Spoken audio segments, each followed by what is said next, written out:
مفتی صاحب براہ مہربانی اس سوال کا جواب وضاحت سے دیں کہ قیامت کا میزان کہاں لگے گا، کیسے لگے گا قرآن و سنت کی روشنی میں؟ دیکھو، برزخ کی جو باتیں ہیں نا، یا قیامت کی جو باتیں ہیں، چونکہ وہ یہ دنیا نہیں ہوگی تو اس کی پوری کیفیت ہمیں نہ بتائی ہے نہ ہمیں سمجھ میں آ سکتی ہے. اس لیے اس کی پوری کیفیت کو جاننے کی کوشش کرنا ایک فضول حرکت ہے. اب مثال کے طور پر جہنم کے اوپر جو پل ہوگا وہ بال سے زیادہ باریک ہوگا، تلوار سے زیادہ تیز ہوگا. وہ پل کیا ہے؟ وہی صراط مستقیم ہے جس پر آپ دنیا میں چلے ہو. اللہ اسی کو ایک صورت اور شکل دے کے پل پہ قائم کر دیں گے، پل بنا دیں گے. تو کیا اس کی مثال دی جا سکتی ہے دنیا میں؟ ظاہر ہے نہیں دی جا سکتی. تو جتنا ہمیں بتایا گیا ہے ہم اس پر ایمان لاتے ہیں، اور جو نہیں بتایا گیا ہم اس کی تفتیش میں نہیں جاتے. جو ہمارے کام کی چیز تھی وہ اللہ نے ہمیں بتا دی ہے. اس کی مثال ایسے ہے جیسے مشرکین نے پوچھا روح کیا چیز ہے؟ روح جو ہماری باڈی میں روح ہوتی ہے نا، جس کی وجہ سے ہم زندہ ہوتے ہیں. تو اللہ نے فرمایا قل الروح من امر ربی، اللہ کا ایک حکم ہے. اب یہ پورا ایکسپلین تھوڑی کیا اللہ تعالیٰ نے. اور اب سوال پیدا ہوتا ہے اللہ تو نے ہمیں پورا ایکسپلین تو کیا نہیں کہ روح کیا چیز ہوتی ہے، تو نے تو کہہ دیا میرا حکم ہے بس. آگے اللہ نے اس کا جواب دیا ہے. روح کا جواب پورا نہیں دیا، اس کا جواب دیا کہ میں نے پورا جواب کیوں نہیں دیا. ٹھیک ہے نا؟ اس اشکال کا اللہ نے جواب دیا وما اوتیتم من العلم الا قلیلا. اللہ کہتے ہیں ہم نے تمہیں علم بہت تھوڑا دیا ہے. علم ہے تمہارے پاس لیکن اتنا نہیں ہے جتنا تم سمجھ رہے ہو. تو جتنی تمہاری کیپیسٹی ہے دماغ کی، اس کیپیسٹی کے حساب سے اتنا جواب کافی ہے کہ روح اللہ کا ایک حکم ہے. جب وہ باڈی میں ہوتا ہے تو ہم زندہ ہوتے ہیں، باڈی سے نکلتا ہے تو ہم مر جاتے ہیں. اور عجیب بات ہے میڈیکل سائنس نے اتنی ترقی کر لی، اب تک وہ بھی روح کو یعنی زندگی اور حیات کو ایکسپلین نہیں کر سکی ہے. پتہ ہے آپ کو یہ بات؟ میڈیکل سائنس کا علم جو ہمارے پاس ہے، ڈاکٹروں کے پاس ہے، وہ بھی بہت تھوڑا ہے، اتنا تھوڑا ہے. یہ جو جینز کا علم ہے نا، جین جس میں ڈاکٹر گھسے ہوئے اندر، ایک جینیٹک سائنس کے ڈاکٹر نے مجھے بتایا آسٹریلیا میں کہ اس میں 2% کا تو ہمیں پتا چلا ہے، وہ بھی 100% نہیں، 98% کا تو کخ بھی پتا نہیں ہے. نہیں آئی میرا خیال ہے بات. جو ہم جب آدمی کے سیل کو توڑتے چلے جاتے ہیں نا، تو ہماری جو بنیادی اکائی ہے باڈی کی وہ سیل کہلاتی ہے نا، جس اینٹوں سے ہماری باڈی بنتی ہے. اس سیل میں ایک نیوکلیس ہوتا ہے، مرکزہ ہوتا ہے. جیسے انڈے میں نا، انڈا بھی سب سے بڑا سیل ہے، ایک سائٹوپلازم ہے، اس کے اندر زردی ہے جو نیوکلیس ہے. تو ایسے ہی ہماری باڈی کو بھی آپ توڑتے چلے جائیں گے تو ایک اکائی آئے گی، ایک یونٹ آئے گی جس کو سیل کہا جاتا ہے. پھر اس کو بھی آپ توڑیں گے تو نیوکلیس کے اندر بہت زیادہ فنٹر نہ بنے. تو ابھی تک زندگی ہی کو ایکسپلین نہیں کیا جا سکا یہ زندگی کیا چیز ہوتی ہے. میں آنکھوں سے دیکھ رہا ہوں، محسوس کر رہا ہوں، کانوں سے سن رہا ہوں. روبوٹ بھی دیکھتا ہے، محسوس نہیں کرتا ہے. وہ تو محسوس کرنے کا نام کیا ہے؟ حیات. یہ حیات کھوپڑی سے اوپر کی چیز ہے بھائی. یہ اسی کو اللہ نے کہا میرا حکم ہے. وَإِذَا سَوَّيْتُهُ وَنَفَخْتُ فِيهِ مِن رُوحِي. اللہ نے آدم کا پتلا بنایا. اللہ کہتے ہیں میں نے کہا میں نے اپنی روح پھونک دی، زندہ ہو گئے. یار مجھے ایک بات بتاؤ، جب انسان مرتا ہے تو پوری باڈی تو ویسے ہی ہوتی ہے، سب کچھ وہی پارٹس بنے ہوئے، تو ہل کیوں نہیں رہی ہے؟ آپ کہہ سکتے چونکہ دل نہیں حرکت کر رہا تو دل حرکت کرا دو اس کا. ماں کے پیٹ میں کیسے دل حرکت کرنا شروع کرتا ہے بھائی فرسٹ ٹائم؟ کسی کی سمجھ میں نہیں آتا. یہ ڈاکٹر کہتے ہیں کہ میں نے ڈاکٹروں سے پوچھا ہے، ہوائی باتیں نہیں کر رہا، کہ جب پہلی دفعہ ماں کے پیٹ میں بچے کا دل دھڑکتا ہے تو کیوں دھڑکتا ہے؟ پہلی دفعہ کس نے دھڑکایا؟ میڈیکل سائنس اس بات کو بیان کرنے سے اب تک عاجز ہے. سمجھتے ہو؟ دیکھو اب کیوں دھڑک رہا ہے اب تو ڈاکٹر بتا سکتے ہیں. ہمارے دماغ سے کرنٹ جاتا ہے، الیکٹریسٹی سے کام ہو رہا ہے. یہ اللہ کا شکر ہے یہ کرنٹ کے الیکٹرک والوں کے ہاتھ میں نہیں ہے، ورنہ اتنا دھڑکتا نہیں جتنا بل آتا. اور گیس پہ چل رہے ہوتے ابھی ہم سب. اب گیس بھی گئی تو سلنڈر لگائے ہوئے ہوتے دل دھڑکانے کے لیے ہم لوگوں نے. تو کچھ چیزیں اللہ نے اپنے ہاتھ میں رکھی کہ الیکٹرک والوں کے ہاتھ میں اللہ نے وہ چیزیں نہیں دی. پنکھا کے الیکٹرک کے ہاتھ میں، لیکن جو ہوائیں چلتی ہیں وہ کے الیکٹرک کے ہاتھ میں نہیں ہے. اس لیے ایسا نہیں ہوتا ہب سے لوگ مرنا شروع ہو جائیں. اللہ کہتے ہیں کہ میری ہوائیں بھی ہیں، ٹھیک، باہر نکل جا سین میں منجی ڈال کے لیٹ جا. منجی کا فائدہ یہ ہوگا نیچے سے بھی ہوا لگے گی. صحیح صحیح. مولٹی فوم والوں نے جو گدے بنائے اوپر سے لگے گی, نیچے سے نہیں لگے گی. تو مولٹی فوم کے گدے پہ جب آپ لیٹیں گے تو کے الیکٹرک والوں کے محتاج ہوں گے. وہ پنکھا چلائیں گے تو ہوا لگے گی, ادروائز نہیں. لیکن اگر آپ منجی پہ لیٹیں, چارپائیوں پہ لیٹیں, تو بھائی اس میں سے آٹومیٹیکلی جب ہوا چلے گی تو چاروں طرف سے آپ کو ہوا لگے گی. اس لیے اپنے آپ کو بہت زیادہ ان چیزوں کا محتاج نہ بناؤ, قدرتی ماحول میں رہنے کی عادت ڈالو. سمجھتے ہو کہ نہیں سمجھتے ہو؟ میں سعودی عرب میں 2 مہینے رہا, ایئر کنڈیشن ہی میں رہتے ہیں. میرا دماغ خراب ہو گیا وہاں پہ, میرا دماغ پھٹنے لگا. میں آیا گھر میں 2 مہینے بعد, جب میں آیا نا, میں نے پنکھا چلا کے لیٹا یار, کھڑکیاں کھول دی کمروں کی. خدا کی قسم, جو نیچرل میں مزہ ہے نا وہ آرٹیفیشل میں نہیں. پتہ نہیں لوگ 24 گھنٹے اے سی میں پڑھتے کیوں نہیں ہیں. عجیب ذہنی کوفت ہونا شروع ہو جاتی ہے. عادی ہو گئے ہیں, ہم نے اپنے آپ کو عادی کیا ہی نہیں ایئر کنڈیشن کا. تو میں کیا کرتا ہوں, میں تو آتا ہوں, میں آیا, میں نے گھر کے چاروں کھڑکیاں مڑکیاں کھولی آرام سے. گھر ایسا بنایا کوئی کھڑکیاں کھول کے بے پردگی نہ ہو. آج کل گھر بھی اس طرح کے ہوتے ہیں کہ وہ کہیں نہ کھڑکی کھول سکتا ہے آدمی, نہ کہیں صحن میں لیٹ سکتا ہے. تو اس سے یہ جو نیچرل لائف ہے نا یہ سکون دیتی ہے انسان کو. پنکھے کی بھی اپنا مزہ ہے بھائی, اگرچہ پنکھا نیچرل نہیں ہے لیکن اس کو ڈنگ ڈنگ ڈنگ کی آواز کا اپنا مزہ ہے. ابھی تمہیں اگرچہ تم لوگ دین سننے کے آئے تو لیکن تھوڑی سی باتیں بھی سن لو نا. میں جب جاپان گیا نا ابھی, تو مجھے جو کمرہ دیا ارشاد بھائی نے, وہ اس میں سردیاں تھی تو پنکھا تو چلا نہیں سکتے تھے. اب ہیٹر چلاتے تو مجھے ہیٹر سے تکلیف ہوتی ہے. یہ جو ہیٹر ہوتا ہے نا ایئر کنڈیشن میں, جو ہیٹر بھی چلتا ہے نا, یہ عذاب ہے. یہ گیس کا ہیٹر بھی ایک عذاب ہے.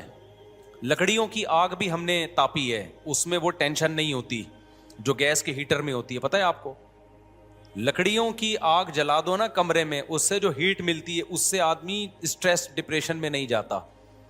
یہ جو گیس کا ہیٹر ہے نا یہ عجیب سی چیز ہے یہ. تو میں نے کہا بھائی ہیٹر نہیں چلاؤ, نہ اے سی والا ہیٹر چلاؤ اور نہ گیس والا. اب سردی بہت ہے تو ڈبل رضائی لے لیں گے ہم, کوئی بات نہیں. اب جب ڈبل رضائی لے رہے ہیں تو اب پنکھے بھی نہیں چل رہے, ہیٹر بھی نہیں چل رہا, کچھ بھی نہیں, تو آواز, اب کوئی ذرا سا ٹھک ہو آواز آتی ہے. ساتھ میں ان کے بچے تو بات چیت کریں گے, شور شرابہ کریں گے, نیند ہی نہیں آ رہی. تو میں نے کیا کیا, میں نے کہا مجھے تو پنکھا چلانا ہے. پنکھا تھا ہی نہیں, سوری, جاپان میں سرد علاقوں میں تھوڑی پنکھے. تو میں نے کیا کیا, میں نے کہا یار یوٹیوب ہر بیماری کا علاج ہے, مجھے چاہیے پنکھے کی کڑنگ کڑنگ آواز. ہم تو عادی ہیں اس کے کڑنگ کڑنگ آواز سے, گڑنگ گڑنگ ایسے. پنکھا جتنا بیکار ہوگا نا اتنا اچھی لوری سناتا ہے. پنکھا جتنا خراب ہوگا نا, کڑنگ گڑنگ گڑنگ گڑنگ ایک فریکوینسی کے ساتھ وہ گڑنگ گڑنگ کرتا ہے, اس کا اپنا مزہ ہے یار. بچپن یاد آتا ہے, بچپن یاد آتا ہے. پہلے بڑے آڑے ترچے پنکھے ہوا کرتے تھے نا, گڑنگ گڑنگ گڑنگ گھوم رہے ہوتے تھے, لگتا تھا یہ ہم پہ گر جائے گا. اور ایک دفعہ میں نے پنکھا گرتا ہوا بھی دیکھا ہے. پنکھا ایسے کھڑا ہوا تھا, گڑنگ گڑنگ گڑنگ گھومنے کا بھی گرے گا, وہ گر گیا تھوڑی دیر میں. خیر بچ گئے ہم. تو میں نے کیا کیا, یوٹیوب پہ لکھا فین وائس فار سلیپنگ, تو یوٹیوب پہ آ گئی پنکھے کی آواز. میں نے لگایا زور سے, گہری. اب شور شرابہ اور مجھے تھوڑی دیر یہ تصور ہوتا ہے کہ یہ یوٹیوب پہ اوریجنل نہیں ہے, لیکن 5 سے 10 منٹ کے بعد نا آپ کو لگے گا واقعی پنکھا چل رہا ہے. تو اب وہ شور بھی کر رہے ہیں, باتیں بھی کر رہے ہیں, میری صحت, میں سمجھ رہا ہوں پنکھا چل رہا ہے. یہ یوٹیوب پہ ڈالا اس لیے ہے. اور نیچے لوگوں کے کمنٹس کے, جب سے ہم نے یہ پنکھا چلایا نا یوٹیوب, گوروں کے کمنٹس تھے کہ مزے کی نیند آ رہی. اچھا اس میں پھر ایسی ویڈیوز میں بارش ہو رہی ہے, بعض دفعہ بارش میں بھی بڑا سکون ملتا ہے. بارش ہو رہی ہو نا, تھوڑا بجلی کڑک رہی ہے, بڑی گہری نیند آتی ہے. نیچرل ہے, ایک نیچرل ماحول پیدا ہو جاتا ہے. تو میں تو نیچر سے لو کرنے والا آدمی ہوں, مجھے نیچر سے محبت ہے. تبھی تو شادیاں کی ہوئی ہیں, مرغیاں پالی ہوئی ہیں, یہ سب نیچر ہے. تم لوگ کو لینڈ کروزر ہو رہی ہے, یہ نیچر نہیں ہے ریوو, یہ ضرورت ہے. نیچر یہ ہے کہ بکری کا دودھ, مرغیاں, بیگم, بچے, پنکھے, گڑنگ گڑنگ. گڑنگ بھی نیچر نہیں ہے, لیکن پرانا زمانہ تو یاد آتا ہے نا, صحیح ہے نا. ایئر کنڈیشن نیچر نہیں ہے, کمبل نیچر نہیں ہے, رضائی صدیوں سے انسان, میں کمبل میں نہیں سوتا کبھی. آپ دیکھ لیں, میں جہاں بھی جاتا ہوں بولتا ہوں بھائی رضائی چاہیے. رضائی کا ایک ویٹ ہوتا ہے, سردیوں میں جب رضائی لحاف اوپر لیتے ہو اس کا اپنا مزہ ہے, کمبل میں وہ مزہ نہیں ہے. دوسرا, کمبل میں گڑبڑ کیا ہوتی ہے, وہ کرنٹ مارتا ہے. بالوں سے چپک رہا ہے, بال چپک رہے ہیں, ابے ایک ٹینشن ہے. پھر اس کے اندر گرد و غبار اٹکتی ہے, آپ کو پتہ نہیں ہوتا, اس کی صفائی آسان نہیں ہوتی کمبل کی, تو کمبل ہو جاتا ہے آپ کو. تو اس لیے میں نے اپنے لیے گھر میں رضائی رکھی ہوئی ہے, زیادہ سردی ہوگی ڈبل رضائی. کہیں بھی جاتا ہوں مہمانوں سے بولتا ہوں, میزبان سے بولتا ہوں مجھے رضائی لگا دو, کمبل نہیں. تو رضائی میں ویٹ نا, شدید سردی میں رضائی کا جو وزن ہوتا ہے نا آپ کے اوپر آتا ہے, بڑا مزہ ہے اس میں بھائی. تو وہ کیا کیا ہم نے, یوٹیوب پہ پنکھا لگا لیا, کڑنگ کڑنگ آواز آ رہی ہے, بڑے مزے سے میں پنکھا لگا کے سو گیا. اب جب وہ صبح مجھے اٹھانے کے لیے آئے تو کہنے یہ موبائل میں کیا شور ہو رہا ہے مفتی صاحب, کیا کہ پوری رات آپ موبائل دیکھتے رہے ہو, سوئے نہیں؟ میں نے کہا نہیں, میں پنکھا چلا کے سویا ہوں, میں پنکھا چلا کے سویا ہوں. پھر کیا ہوا کہ اب وہ بچے شور کر رہے ہیں, میں کہتا ہوں کرتے رہو شور, مجھے پرواہ نہیں ہے, میں پنکھا چلا رہا ہوں بہت تیز. جب زیادہ شور ہوتا تھا تو پنکھے کی آواز کیا کر دیتا تھا, بڑھا دیتا. یہ بڑی مزے کی چیز ہے, یوٹیوب پہ سرچ کریں, بڑا مزہ آتا ہے اس.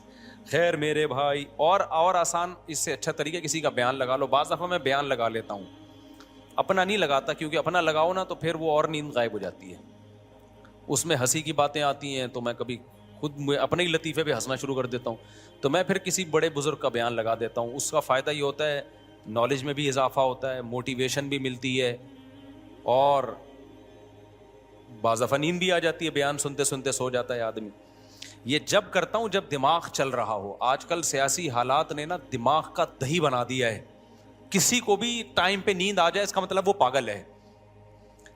ادھر سے فوج کے خلاف بیان, ادھر سے پی ٹی آئی کے خلاف بیان, ادھر سے جے یو آئی کے خلاف بیان, ادھر سے مسلم لیگ کے خلاف بیان, ادھر سے مسلم لیگ کا زرداری کے خلاف بیان.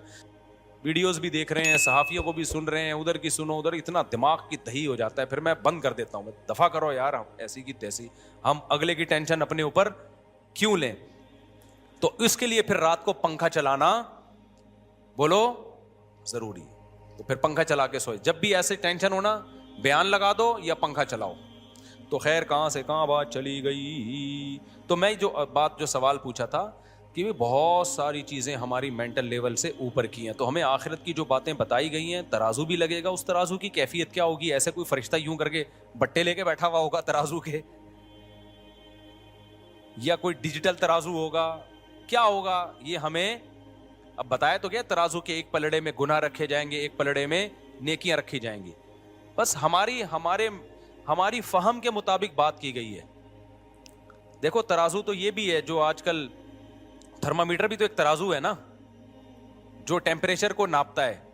اب 1400 سال پہلے کسی کو بتایا جائے کہ ایک ترازو ایجاد ہوگا 1400 سال کے بعد جو بخار کو ناپے گا کہ کتنا ہے, تو کسی کی سمجھ میں آتی ہے یہ بات کہ بخار کے ایک پلڑے میں لا کے رکھیں گے؟ نہیں بھائی, ایک جو پارا ہے نا, پارا وہ زبان کے نیچے رکھا جائے گا, وہ بتا دے گا. تو اعمال کیسے تولے جائیں گے اس کی حقیقت اللہ جانتا ہے. تو اللہ نے ہمیں جو جتنا بتا دیا ہم اس پر ایمان رکھتے ہیں. پوری کیفیات نہ ہمیں معلوم ہے, نہ ہمیں ان چیزوں میں پڑھنے کی ضرورت. جو چیز ہماری پریکٹیکل لائف سے جس کا تعلق تھا اتنا اللہ نے ہمیں بتا دیا, اور آگے ہم جانے کی کوشش کریں گے. تو اللہ نے کہا وما اوتیتم من العلم الا قلیلا, تمہیں اللہ نے نالج بہت کم دی ہے. نالج کا مطلب کیپیسٹی تمہاری نالج کی بہت کم ہے, اس سے آگے بڑھنے کی کوشش مت کرو. یہی اللہ کے بارے میں بھی, اللہ عرش پر ہے, علم اور قدرت کے لحاظ سے ہر جگہ ہے. کیسے ہے بھائی ہمیں نہیں پتا, اس میں ہم جا نہیں سکتے آگے. اچھا بھائی مفتی صاحب, طلاق کے بعد عدت کے دوران عورت کو نکاح کا پیغام بھیجنا جائز ہے یا نہیں؟ حرام ہے بالکل. نیز طلاق کے بعد عورت کی کتنے مہینے عدت ہوتی ہے؟ 3 مینسز. عورت کو 3 مینسز آ کے ختم ہو جائیں گے نا تو اس کی عدت پوری ہو جاتی ہے. اور اگر کوئی ایسی عورت ہے جس کو مینسز آنا بند ہو گئے ہیں, عمر زیادہ ہو گئی ہے, تو پھر 3 مہینے. اور اگر وہ پریگننسی میں تھی, پریگننٹ تھی, تو بچے کی ولادت. یہاں میں ایک اور مسئلہ بیان کرتا چلوں. آج کل ایتھیس لوگوں نے ایک بڑا مسئلہ اٹھایا ہوا ہے کہ اسلام نابالغ بچی کی شادی کی بھی اجازت دیتا ہے, اور اس کو بڑا تماشا بنا کے پیش کر رہے ہیں. ہمارے کچھ اسکالرز ان کا جواب دے رہے ہیں, مگر وہ جواب غلط جواب دے رہے ہیں. اگرچہ ان کی نیت اچھی ہے ان اسکالرز کی, اسلام کا دفاع کر رہے ہیں, لیکن وہ دفاع میں اسلام کے حکم کو بھی چینج کر رہے ہیں وہ. اور ایک مشہور جہلم کے صاحب ہیں, وہ بیچاروں کو قرآن کا پتہ وتا ہے نہیں, انہوں نے ترجمہ ہی غلط کر دیا قرآن کی آیت کا. تو سورہ طلاق میں اللہ تعالیٰ نے 28ویں پارے میں نابالغ بچی کی شادی کا باقاعدہ ذکر کیا ہے. واللائی یئسن من المحیض من نسائکم ان ارتبتم فعدتہن ثلاثۃ اشہر واللائی لم یحضن. اللہ فرماتے ہیں جو عورتیں جن کو حیض آنا بند ہو گیا ہو، ان ارتبتم اگر تم شک میں ہو. وہ جہلم والی سرکار نے ارتبتم ہی کو غلط مطلب کر دیا اس کا. اگر تم شک میں ہو کہ ان کی عدت کیسے پوری ہوگی تو اللہ کہتے ہیں 3 مہینے ہیں. واللائی لم یحضن. اسی طرح جن عورتوں کو ابھی تک حیض آیا ہی نہیں ہے ان کی عدت بھی کتنی ہے؟ 3 مہینے. تو جن کو حیض آنا شروع ہی نہیں ہوتا وہ نابالغ ہی ہوتی ہیں اور کچھ اور نہیں ہوتی. تو یہ کوئی فقہ حنفی کا نہیں ہے، یہ چاروں اماموں کی یہی رائے ہے اس بارے میں. چاروں اماموں کا اتفاق ہے کہ نابالغ بچی کی اگر شادی ہوئی تو ہو جائے گی. سمجھ میں آ رہی ہے بات کہ نہیں آ رہی؟ تو آپ ملحدین کو جواب دینے کا وہ طریقہ اختیار نہ کریں جس سے اسلام ہی کی لمٹ کراس کر دیں آپ. اس کی بالکل ایسے مثال ہے، یعنی جن لوگوں نے ملحدین کو جواب دے رہے ہیں نا، کہہ رہے ہیں نہیں یہ اس سے نابالغ بچی مراد نہیں ہے، اس سے تو وہ بالغ ہے جس کو ابھی حیض آنا شروع ہی نہیں ہوا ہو. ایسا نہیں ہے، اس سے وہ بچی مراد ہے جس کو ابھی حیض آنا شروع نہیں ہوا. باقی سے اعتراض کا جواب کیا وہ میں ابھی دیتا ہوں. بہت آسان جواب ہے اس کا، اتنی زیادہ راکٹ سائنس نہیں ہے اس کے جواب میں. وہ جواب میں ابھی دیتا ہوں آپ کو. یہ بالکل ایسا ہی ہے جیسے جب غیر مسلموں نے اسلام پہ اعتراض کیا نا، 4 بیویاں اسلام میں اجازت ہے، تو بعض اسکالر نے، غامدی صاحب نے کیا کیا، ایکچولی کر کے اس 4 بیویوں کا ہی بیڑا غرق کر دیا. ایکچولی وہ تو اس وقت اجازت دی گئی تھی جب مرد بہت جنگوں میں تھوڑے رہ جاتے تھے، عورتیں بہت ہوتی تھی خاص اسپیسیفک صورتوں میں، ادروائز یہ کوئی قابل تعریف نہیں ہے. حالانکہ یہ جواب غلط ہے. آپ غیر مسلم کو مطمئن کرنے کے لیے، اگرچہ آپ کی نیت اچھی ہوگی کہ بھئی اسلام پر اعتراض اٹھ رہا ہے تو اس کا جواب دے دیا جائے، نیت پہ ہم شبہ نہیں کرتے، لیکن یہ جواب غلط ہے. 4 شادیاں پوری امت کا اجماع ہے کہ جنگوں میں مرد کم ہو یا زیادہ ہو اس سے کوئی فرق بولو نہیں پڑتا، اجازت ہے ہمیشہ سے، آج اجماع امت ہے یہ. تو اس میں غیر مسلموں کو آپ مطمئن کرنے کے لیے ایسا جواب دینا شروع کر دیں کہ اسلام ہی کو چینج کر دیں، یہ طریقہ ٹھیک نہیں ہے. وہ کبھی بھی مطمئن نہیں ہوں گے. اگر آپ نے ہر چیز کو اپنی عقل سے ہی فیصلہ کرنا ہے تو پھر یونائٹڈ نیشن کو آپ اپنا خدا بنائیں، آپ اس سے پوچھیں. وہاں بڑے بڑے ماہرین بیٹھے ہوتے ہیں، عقل سے فیصلہ کر رہے ہوتے ہیں کیا بہتر ہے کیا بہتر نہیں ہے. جب وحی کی تعلیمات سامنے آتی ہیں تو کچھ چیزیں تو ایسی ہوں گی جو آپ کی عقل کے مطابق ہوں گی، کچھ چیزیں ایسی ہوں گی جو آپ کی عقل کو سمجھ میں نہیں آ رہی ہوں گی. وہاں آپ کو اللہ کے سامنے ہتھیار ڈالنے پڑیں گے. اگر سب کچھ عقل سے ہی پوچھنا ہے تو اللہ رسول کی آپ کو پھر ضرورت کیا ہے؟ میں سمجھا پا رہا ہوں اپنی بات؟ پھر تو ہومو سیکسولیٹی کو بھی عقل سے آپ کیسے غلط ثابت کرو گے؟ کہیں گے جب اس کا وسیم کا دل کر رہا ہے فلانے کے پاس جانے کا تو دونوں جب راضی ہیں تو کسی تیسرے کو کیا تکلیف ہو رہی ہے؟ آپ عقل سے کیسے غلط قرار دو گے؟ اور ہو سکتا ہے 100 سال کے بعد جا کے نا، جب یہ ہومو سیکسولیٹی سوسائٹی میں بہت عام ہو جائے گی تو یہی اسلام جس نے ہومو سیکسولیٹی کو حرام قرار دیا ہے، یہی حرام قرار دینا ہی دنیا کی نظر میں اسلام کے لیے ایک عیب بن جائے گا کہ دیکھو ایک چیز اتنے لوگ کر رہے ہیں، خوش ہیں، ان کی ڈپریشن دور ہو رہی ہے، اسٹریس دور ہو رہی ہے، اسلام بلا وجہ ان کو کیوں روک رہا ہے؟ اس میں کیا خرابی ہے؟ تو آپ کیسے ثابت کرو گے کیا خرابی ہے؟ تو اس لیے اسلام میں صرف حنفیوں کے یہاں نہیں ہے. وہ جہلم والی سرکار نے بولا ہے کہ حنفیوں نے اور پتہ نہیں اس طرح کی جو ان کی عادت ہے. ایک تو میرے سے جہلم والی سرکار کا پورا بیان کبھی سنا ہی نہیں جاتا، ٹو دا پوائنٹ بات کم ہوتی ہے، اور اس میں اشرف علی رسول اللہ، چشتی رسول اللہ، فلانا رسول اللہ، دیوبندی، بریلوی، وہ بھائی آپ جب کوئی علمی بات ریکارڈ کروا رہے ہو ٹو دا پوائنٹ بات کرو آپ، تاکہ اگلا بھی سن سکے آپ کی بات کو. تو میں نے وہ سنا ہے بڑی مشکل سے. تو اس میں جہلم والی سرکار نے ترجمہ بھی غلط کیا ہے، اور جو چیز ان کی مرضی کے خلاف ہوتی ہے وہ حنفیوں کے کھاتے میں ڈال دی جاتی ہے کہ حنفی یہ کہتے ہیں، حالانکہ حنفی نہیں کہہ رہے ہوتے، سبھی کہہ رہے ہوتے ہیں. تو یہ اجماعی مسئلہ ہے کہ نابالغ بچی کی شادی بھی کیا ہے؟ جائز ہے. ہاں قابل تعریف نہیں ہے. اب میں اس کی ایک الزامی جواب دیتا ہوں. دیکھو نابالغ بچی ہو یا بالغ بچی ہو، رخصتی کے قابل اگر اس کی باڈی ہے، مینٹلی اور فزیکلی وہ اس قابل ہے کہ شوہر اسے ہم بستری کر سکے، تو لڑکی بالغ ہو یا نابالغ ہو دونوں کی رخصتی جائز ہے. اور اگر لڑکی کی فزیکل گروتھ نہیں ہوئی ہے یا مینٹلی گروتھ نہیں ہوئی ہے تو چاہے بالغ ہو یا نابالغ ہو دونوں صورتوں میں اس کی رخصتی ناجائز ہے. سمجھ میں آ رہی ہے؟ رخصتی کا مدار اس پر ہے کہ لڑکی فزیکلی ہم بستری کے لائق ہوئی ہے اور مینٹلی اس قابل ہوئی ہے کہ نہیں ہوئی ہے. اگر وہ فزیکلی اور مینٹلی اس قابل نہیں ہے تو پھر اس کی رخصتی کرنا ناجائز ہے، حرام ہے. اس کی مثال ایسے ہے کہ 4 سال کی بچی دنیا میں کوئی اسکالر ایسا گزرا ہے جس نے قرآن کی اس آیت کا ریفرنس دے کے یہ کہا ہو کہ اس کی شادی جائز ہے یا اس کی رخصتی جائز ہے؟ کوئی گزرا ہے ایسا دنیا میں؟ نہ ابو حنیفہ نے کہا، نہ امام شافعی نے کہا، نہ امام بخاری، کسی نے بھی نہیں کہا۔ جائز ہونا تو ایک لا بیان کیا ہے نا، لا۔ اب امپلیمنٹ اس کا کس پر ہوگا؟ بھائی اس کا ولی ہے، اس کے رشتہ دار ہیں، وہ دیکھیں گے اس کا اس میں فائدہ بھی ہے یا نہیں ہے۔ اس کی ایک مثال دوں کہ جب بھی کوئی ایتھیس آپ سے یہ کہا کرے نا کہ اسلام میں نابالغ بچی کی شادی جائز ہے، آپ اس سے کہا کرو کہ یونائٹڈ نیشن کی نظر میں 18 سال کی لڑکی کی شادی 90 سال کے بڈھے سے جائز ہے۔ یونائٹڈ نیشن میں ہے کہ یہ شادی ناجائز ہے؟ بولو نا۔ میں نے یورپ میں 90 سال کے بڈھوں کے ساتھ 18 سال کی لڑکیوں کو دیکھا ہے گھومتے ہوئے، اور وہاں گھومنے کا مطلب کیا ہوتا ہے؟ ریلیشن بھی ہے ان کا، ہوٹلوں میں رات گزارتے ہیں۔ یونائٹڈ نیشن کی نظر میں یہ اللیگل ہے یا لیگل ہے؟ بولو نا۔ لیگل ہے۔ ایتھیس بھی کہے گا لیگل ہے، کیوں؟ اس کی پرسنل لائف ہے۔ لیکن اگر کوئی 18 سال کی لڑکی ہم سے پوچھے کہ 90 سال کے بڈھے سے میں شادی کر رہی ہوں اور یہ کہے کہ جائز ہے، تو ہم اس کو مشورہ دیں گے کہ کر لو؟ کہیں گے جائز ہونے کا مطلب یہ تھوڑی ہے کہ کرو یہ کام، کرو جب تمہیں کیا ہو، اس میں فائدہ ہو۔ تم 18 سال کی ہو، 30 سال کے آدمی سے کر لو، 35 سال کے آدمی سے، تمہارا دماغ خراب ہے، تم 90 سال کے بڈھے سے شادی کر رہی ہو۔ پھر بھی اگر وہ کر رہی ہے، اس کا مطلب یہ ان کا پرسنل معاملہ ہو سکتا ہے اس 90 سال کے بوڑھے میں اس کو کچھ وراثت نظر آ رہی ہو کہ اس کا انتقال ہونے والا ہے، یا یہ مہر تگڑا دے رہا ہے۔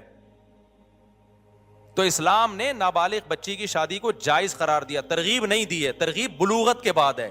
جائز کیوں قرار دیا؟ بعض دفعہ بچی کی گروتھ اتنی زبردست ہوتی ہے کہ 13-14 سال کی بچی دیکھنے میں 18-20 سال کی لگ رہی ہوتی ہے۔ باپ کو یہ خطرہ ہوتا ہے کہ اگر میں نے بلوغت تک انتظار کیا، یہ دیکھنے میں انٹی لگے گی، اور یہ گراؤنڈ ریئلٹی ہے، مشاہدے پر مبنی حقیقت بیان کر رہا ہوں میں، یہ مشاہدہ ہے۔ اور اس کو حیض آنا شروع نہیں ہوتا، لیکن وہ مینٹلی بھی ہم بستری کے قابل ہوتی ہے، اور یعنی شوہر کے ریلیشن کے قابل، اور فزیکلی بھی قابل ہوتی ہے، اس میں کوئی حرج۔ اور باپ کو یہ خطرہ ہوتا ہے کہ اگر میں نے ابھی اس رشتے کا انکار کیا تو بعد میں یہ رشتہ اس جیسا رشتہ نہیں ملے گا مجھے۔ تو جب وہ مینٹلی بھی اس قابل ہے، فزیکلی بھی اس قابل ہے، وہ بھی راضی ہے، باپ بھی راضی ہے، تو کسی ملحد کو کیوں تکلیف ہو رہی ہے بھائی؟ اس سے ملحد کو تکلیف اس لیے ہو رہی ہے کہ ان لوگوں کا اپنا خاندانی نظام ہو گیا تباہ و برباد۔ ان کی نظر میں اچھے رشتوں کی کوئی ویلیو نہیں ہے۔ اسلام میں اچھے رشتے کی بڑی ویلیو ہے۔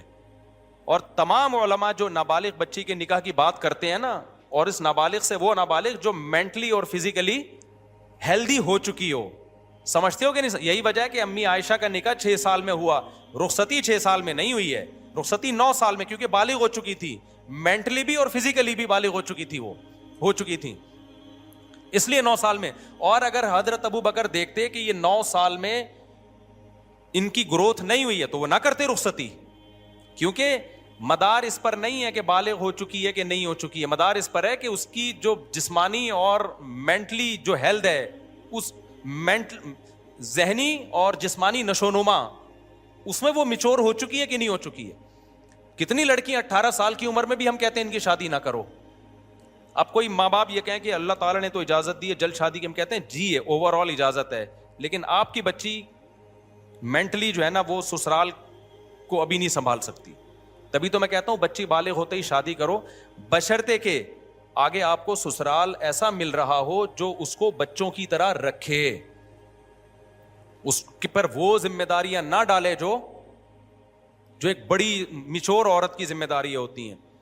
میں نے جب بیان کیا تھا نا بچی کی بالغ ہوتے ہی شادی کر دو، تو ایک صاحب نے کہا بالغ ہوتے ہی شادی کر دیں گے، سسرال تو بڑے ظالم بھی نکلتے ہیں اور اس کے جوڑ کا رشتہ بھی نہ ملے تو ہم کیسے کر دیں؟ میں نے کہا بھائی جوڑ کا رشتہ نہ ملے نا تو 40 سال میں بھی نہیں کرو۔ یہ جو ہم کہتے ہیں کہ بچی کے بالغ ہوتے ہی شادی کر دو، یہ جب ہے جب جوڑ کا رشتہ ملے۔ تو اب میں بات کو سمیٹ رہا ہوں، اسلام میں نابالغ بچی کی شادی جائز ہے، قابل تعریف بولو نہیں ہے۔ جائز کیوں ہے؟ بعض دفعہ ضرورت ہوتی ہے، ضرورت یہ ہوتی ہے کہ آپ کو یہ خطرہ ہوتا ہے کہ اگر یہ اتنا بہترین رشتہ ہے خاندان کا یا خاندان سے باہر کا کہ ہم نے انکار کر دیا نا تو یہ رشتہ ہاتھ سے نکل جائے گا۔ جیسے حضرت ابو بکر رضی اللہ تعالی عنہ اگر سید الانبیاء کا رشتے کا انکار کر دیتے اپنی بیٹی کے لیے عین ممکن ہے بعد میں وہ نکاح نہ ہوتا, تو ابو بکر کو اپنی بیٹی کے لیے محمد صلی اللہ علیہ وسلم جیسا ملتا پھر بعد میں, کیونکہ رشتے میں پلٹتے رہتا ہے ذہن انسان کا. آج آپ کہیں کرنا چاہ رہے ہو, لڑکی والے کہتے ہیں 1 سال کے بعد آنا, اس کے دوران آپ کا موڈ ہی چینج ہو چکا ہوتا ہے. تو اچھا رشتہ تو ایسی چیز ہے فوراً پکڑ لے انسان اس کو. اور اسلام نے لڑکی کے بارے میں حکم دیا ہے کہ غیر کفو میں نکاح نہ کیا جائے. غیر کفو کا کیا مطلب؟ لڑکا لڑکی کے پیرالل ہو یا اس سے بہتر ہو. تو یہ ہمیشہ میسر نہیں ہوتا. اب ملحد لوگوں کا تو کوئی خاندانی نظام ہی نہیں ہے, ان کے یہاں باپ ہو تو بھی ٹھیک ہے, باپ نہ ہو تو بھی ٹھیک ہے, فیملی سسٹم ہی تباہ ہو گیا. تو اسلام کی نظر میں فیملی سسٹم کی بہت ویلیو ہے. تو آپ اسلام پہ اعتراض اسلام کے سسٹم کو سامنے رکھ کے کریں, اپنے سسٹم کو سامنے رکھ کے کریں گے تو سمجھ میں نہیں آئے گا آپ کے. تو اسلام کے سسٹم کو سامنے رکھ کے کرو گے تو پھر 4 شادیاں بھی سمجھ میں آئیں گی. پھر یہ بھی سمجھ میں آئے گا کہ اسلام نے نابالغ بچی کے نکاح کی اجازت کیوں دی ہے, اور رخصتی کی اجازت اس وقت دی ہے جب فزیکلی وہ اس قابل ہو کہ رخصتی کے قابل ہو, ادروائز اس کی اجازت نہیں ہے. اور پھر یہ بھی ہے کہ اگر کسی قوم میں, یہاں بھی فقہا نے لکھا ہے کہ اگر یہ پتا چل جائے نا کہ باپ نے نابالغ بچی کا نکاح کیا ہے, اس میں بچی کا فائدہ نہیں دیکھا, بچی کا فائدہ نہیں دیکھا, تو وہ نکاح ہی کا لدم ہے. کیونکہ یہ بچی کے فائدے کے لیے اسلام نے اجازت دی ہے نا بھائی, بچی کے فائدے کے لیے اجازت دی ہے کہ بھائی اگر دیر کر دی تو ایسا نہ ہو اچھا رشتہ ہاتھ سے نکل جائے. لیکن اگر قرائن سے پتا چل گیا کہ باپ نے بچی کا فائدہ نہیں دیکھا, کیونکہ بعض گاؤں دیہاتوں میں ایسا ہوتا ہے لڑکیاں بیچ رہے ہوتے ہیں, بڈھے بڈھوں کو بیچ رہے ہوتے ہیں, تو اگر ایسا کہیں ثابت ہو جاتا ہے تو وہ نکاح کا لدم ہے. سمجھتے ہو کہ نہیں سمجھتے؟ کیونکہ اس میں نابالغ کے تو احکام اسلام میں بہت سخت ہیں. مثال کے طور پر دیکھو, باپ نے کیا کیا, نابالغ بچے کا متولی کون ہے؟ باپ ہے. علماء کا اجماع ہے کہ باپ بچے کو جو ہدیہ ملے گا نا وہ باپ لے سکتا ہے, کیونکہ اس میں بچے کا کیا ہے؟ فائدہ. باپ کے قبضے سے بچے کا قبضہ شمار ہوگا, یعنی باپ اس کی طرف سے قبضہ کر سکتا ہے. لیکن بچے کی طرف سے باپ صدقہ نہیں کر سکتا بچے کی رقم میں سے, کیونکہ صدقے میں دنیا کا نقصان ہو رہا ہے, آخرت کا تو فائدہ ہے, لیکن دنیا میں کس کا نقصان ہو رہا ہے؟ بچے کا. تو بچے کے حق میں وہ تصرفات نافذ ہوں گے جس سے بچے کو فائدہ ہو رہا ہے. بچے کو جب نقصان ہو رہا ہے تو پھر وہ تصرفات نافذ نہیں ہوں گے. اور آسان مثال دیتا ہوں میں. باپ نے کیا کیا, بچے کے پاس مال ہے نا, باپ اس کا متولی ہے. اب کیا ہے, بچے کے پاس 1 کروڑ روپے ہیں, فار ایگزامپل اس کے بھائی مر گیا تھا, اس کی وراثت میں آئے یا کسی بھی طریقے سے آ گئے, یا کسی نے بچے کو ہدیہ دے دیا. اب علماء کہتے ہیں باپ جب بچے کی پراپرٹی خریدے گا نا, اس سے 1 کروڑ روپے کی پراپرٹی خرید لی, خرید تو سکتا ہے, بیچ نہیں سکتا, کیونکہ پراپرٹی رکھنے میں بچے کا فائدہ ہے, بیچنے میں کیا ہے؟ جب تک یہ ثابت نہ ہو جائے کہ اس پراپرٹی کے بیچنے میں 100% بچے کا فائدہ ہے. ایک بات. نمبر 2, غبن فاحش پہ خرید تو سکتا ہے, یعنی ایک پراپرٹی بہت سستی مل رہی تھی, کوڑیوں کے دام, باپ خرید سکتا ہے بیٹے کے لیے, لیکن بیٹے کی پراپرٹی مارکیٹ ویلیو سے کم پہ بیچے گا تو وہ کلدم ہوگا. وہ بیچنا وہ کیا ہوگا؟ وہ بے نافذ ہی نہیں ہوگی, کورٹ میں اس کے خلاف کیس ہو سکتا ہے, حکومت خود کیس کرے گی کہ بھئی یہ نابالغ بچہ تھا, تمہارا بیٹا تھا, تم نے اس کی پراپرٹی 1 کروڑ کی 50 لاکھ میں کیوں بیچ دی؟ جو خریدے گا نا اس سے پیسے واپس لے کے پراپرٹی بچے کے حوالے کر دی جائے گی. تو اس سے پتہ چلتا ہے کہ اسلام کے تمام احکام نابالغ بچے کے فیور میں جاتے ہیں. جو حکم بھی نابالغ بچے کے اگینسٹ جا رہا ہوگا, شریعت اس حکم کو کیا کر رہی ہے؟ بولو, کلدم. تو اسلام نے جو نابالغ بچے کی بھی شادی جائز ہے, بچی کی بھی جو شادی جائز قرار دی ہے نا, یہ بچے کے فیور میں ہوگی تو ہوگی, بچے کے اگینسٹ ہوگی تو نہیں ہوگی. تو بچے کے فیور میں کیا ہے؟ بچی بالغ ہو چکی, یعنی اگرچہ نابالغ ہے لیکن فزیکلی اور مینٹلی کیا ہو, وہ میچور ہو چکی ہو. نمبر 2, جہاں نکاح باپ کر رہا ہے اس میں دیکھا جائے گا بچی کا واقعی فائدہ ہے یا نہیں ہے. ایسا تو نہیں ہے پیسے لے کے, لالچ لے کے کہیں بچی کو بھینٹ چڑھا رہا ہے. اگر ایسا کوئی تصرف ہے تو پھر نافذ نہیں ہوگا. اور آسان مثال دیتا ہوں, نابالغ لڑکے کی بھی شادی جائز ہے. اب نابالغ لڑکے کے تمام امور کس کے ہاتھ میں ہوتے ہیں؟ باپ کے ہاتھ میں. اب کمال کی بات دیکھو, نابالغ بچے کی طرف سے باپ نکاح کو قبول کرے گا لیکن طلاق باپ نہیں دے سکتا. نابالغ بچہ تو ویسا ہی نہیں دے سکتا کیونکہ اس میں اس کا نقصان ہے نا طلاق دینے میں. تو بچہ, وہ تصرفات بچے کے اوپر نافذ ہوتے ہیں جس میں بچے کا فائدہ ہے. جن میں بچے کا نقصان ہے نا, وہ بچہ بھی نہیں کر سکتا. نابالغ بچہ صدقہ نہیں کر سکتا. پتہ ہے آپ کو, اگر نابالغ بچہ آئے 10 11 12 سال کا, مجھے اپنی گھڑی گفٹ دے دے اور دل کی خوشی سے دے, 2 آدمی اس پر گواہ بھی ہوں, تب بھی شریعت میں وہ گفٹ میرے لیے حلال نہیں ہے. کیوں؟ اس تصرف میں بچے کا نقصان ہے. تو جس تصرف میں بچے کا نقصان ہوتا ہے بچہ وہ خود بھی نہیں کر سکتا, کیونکہ شریعت کہتی ہے ابھی یہ میچور نہیں ہے, ہو سکتا ہے بے وقوف بن کے کر رہا ہو یہ کام. سمجھ میں آ رہی ہے بات کہ نہیں آ رہی؟ تو اسی وجہ سے نابالغ بچے کا نکاح ہو گیا, اگر وہ طلاق دے گا تو طلاق بھی نافذ نہیں ہوگی, کیونکہ اس میں بچے کا کیا ہے؟ نقصان ہے. تو نابالغ بچے کو شریعت نے اپنے اوپر نقصان کا کنٹرول نہیں دیا, تو اس کے ماں باپ کو کہاں سے کنٹرول دے دیا؟ تو اس کی طلاق نافذ نہیں ہوگی. اب بچے کے بجائے باپ کا کنٹرول ہے نا اس پر, تو باپ بھی طلاق نہیں دے سکتا, اس لیے کہ آپ بچے کا نکاح تو کرا سکتے ہو, طلاق کا باپ کے پاس رائٹ نہیں ہے, کیونکہ نکاح میں بچے کا فائدہ ہے, طلاق میں بچے کا کیا ہے؟ نقصان ہے. تو باپ نکاح کرا دے گا اس کا اور بچے کی طرف سے قبول بھی کر لے گا, طلاق نہیں دے سکے گا باپ.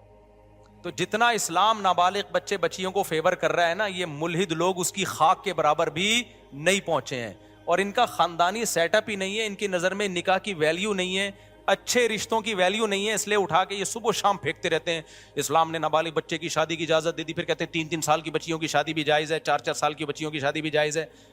اور بھائی پھر ہم تم سے سوال پوچھتے ہیں کہ 18 سال کی لڑکی جس کو تم کہتے ہو جائز ہے, 90 سال کے بڈھے سے بھی تو جائز ہے تمہارے مذہب میں. یونائٹڈ نیشن کی طرف سے یہ پابندی نہیں. 18 سال کی لڑکی میں نے دیکھی ہے یورپ میں 90 سال کے بڈھوں کے ساتھ, اس پہ تو کوئی ملحد انکار ہی نہیں کر سکتا. میں سمجھ رہا تھا یہ پوتی ہے اور یہ دادا ہیں اس کے, آپس میں گلے مل رہے تھے ایسے محبت سے. میں نے کہا یار کیا باپ بیٹی کا, لوگ خام خواہ میں کہتے ہیں اڑا اس میں جمع کرا دیتے, کسی نے کہا باپ بیٹی نہیں ہے, یا تو میاں بیوی ہیں یا گرل فرینڈ بوائے فرینڈ ہے. تو یونائٹڈ نیشن نے تو اس کو اللیگل قرار نہیں دیا. سمجھ میں آ رہی ہے بات کہ نہیں ہے؟ اس کی مرضی ہے. تو یہاں بھی ایسا ہی ہے. تو جب لڑکی قریب البلوغت ہے تو ماں باپ سے اچھا کوئی فیصلہ اس کے لیے نہیں کر سکتا. بعض دفعہ یہ خطرہ ہوتا ہے کہ بلوغت کا انتظار کیا تو رشتہ ہاتھ سے نکل جائے گا اور بچی پھر غیر کفو میں جائے گی, وہ اچھا خاندان نہیں ملے گا. تو اسلام میں چونکہ خاندان کی ویلیو ہے, مسلمان خاندانی ہوتے ہیں, کلچر اور خاندان کو اسلام بہت جو صحیح کلچر ہو اس کو بڑا پروموٹ کرتا ہے, تو اس لیے اسلام نے اجازت دی. بھائی بعض دفعہ یہ خطرہ ہوتا ہے کہ اچھا رشتہ ہاتھ سے نکل جائے گا, تو تعریف کے قابل نہیں ہے. نابالغ بچیوں کے نکاح کو اپریشیٹ نہیں کیا, ضرورت کی وجہ سے اس کو لیگل قرار دیا ہے اسلام نے, جہاں کبھی ضرورت پڑ سکتی ہے تو اس وجہ سے اسلام نے اس کو لیگل قرار دیا. جیسے 18 سال کی 90 سال کے بڈھے کی بھی ضرورت اس کو کبھی کبھار پڑ سکتی ہے, تبھی یونائٹڈ نیشن کہتی ہے کہ یہ کیا ہے؟ لیگل ہے. تو یہاں بھی ایسا ہی ہے. ہاں قابل تعریف نہیں ہے, یہی وجہ ہے کہ ہم کبھی بھی اس کو اپریشیٹ نہیں کرتے. بلکہ علماء نے لکھا ہے جن قوموں میں رواج ہے نابالغ بچیوں کی شادیوں کا, اگر وہاں دیکھ رہے ہیں کہ وہ اس کا نقصان ہو رہا ہے تو اس کے خلاف آواز اٹھانی چاہیے. سمجھتے ہو کہ نہیں سمجھتے؟ لیکن چونکہ اسلام میں ہے, ضرورت پڑنے پر اس حکم سے فائدہ اٹھایا جا سکتا ہے, تو لہذا اسلام پھر اس حکم کی علت بھی, احکام بھی بیان کرے گا کہ اگر ایسا ہو گیا ہے تو پھر اگر رخصتی کے بعد طلاق ہوئی ہے تو اللہ کہتے ہیں نابالغ بچی کو اگر طلاق ہوئی ہے تو پھر اس کی عدت کتنی ہے؟ 3 مینسز ہے, 3 مہینے ہیں. تو 2 چیزوں کو بیان کیا سورہ طلاق میں.